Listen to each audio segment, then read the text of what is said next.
Nga ana tjetër, një nga ekspertët më të mirë të transplanteve në Shqipëri, profesor doktor Nestor Tereska, hedh poshtë kategorikisht mundësinë e transplantit apo heqjes së organeve në kushte primitive, siç thuhet në raportin e hartuar nga Dik Marti.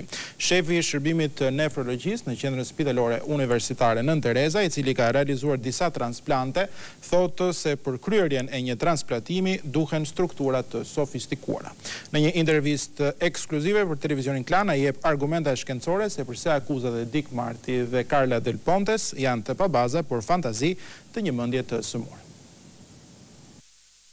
Është një mendje e sëmurë e Dik Martit dhe Carla Del Pontes, heqja apo trafiku organeve në vendet apo mënyrën se si e përshkruajnë dy ish prokurorët zviceran, teksa akuzojnë Ushtrinë Çlirimtare të Kosovës për trafik organesh të serbëve. Kështu i komenton akuzat e tyre doktor profesor Nestor Tereska, një për e mjekëve shqiptar që ka kryer transplant organesh, që sqaron se të këtij mendimi janë edhe mjek specialist zviceran, me të cilët thotë se ka biseduar vetëm një ditë më parë për këto akuza.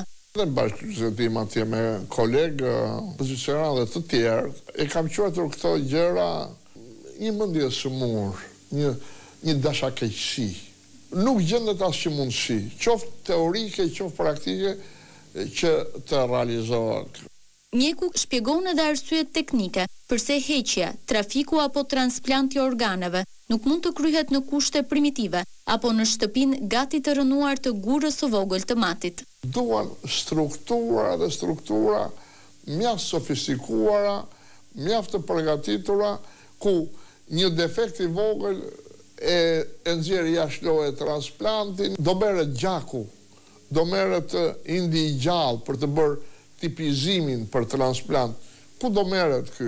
Ku do bëhet ai jashtëquajturi reaksioni kryqëzimit indeve të marra nga dhurusi me atë gjakun e të sëmurit për të parë a përputhen apo jo.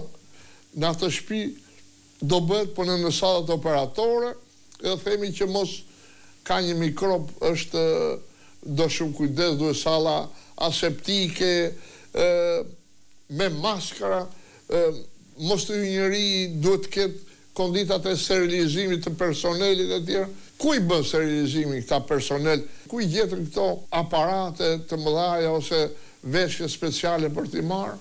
Por edhe nëse do të kishte patur heqje të organeve për t'i trafikuar gjetk jashtë Shqipërisë, Tereska shpjegon se edhe kjo do t'ishte e pamundur. Të mendosh që nëpër këto ndërtesa me këtë strukturë mizerabël që kanë të bën aty heqje organesh, fillesa, transplanti, të them të drejtë dhe fantazia më e madhe nuk do ma lejonte.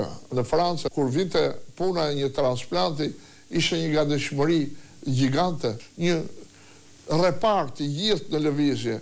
Ndërsa këtu, diku në një fshat, pa rrugë, pa asnjë mënyrë komunikimi që si do merret, ku do çohet, kush do sinjalizohet, kush do lajmërohet, sepse çdo vonesë do të jetë fatale. Ka kushte të caktuara teknologjike, frigoriferike e të tjerë për transportin që ta kalosh në aeroport, duhet të kesh lejen për katse. Teksa jep këto shpjegime, Tereska thotë se akuzat e Dik Martit janë jo vetëm fantazie thashë theme, por edhe një dashakeqësi, siç perceptohet jo vetëm në Shqipëri e Kosovë, por edhe në vendlindjen e dy ish prokurorëve. Në pak kolegë që takova, edhe me opinion qytetar, njerëz që konstatova që në përgjithësi shumica quajnë që është një kejdashe.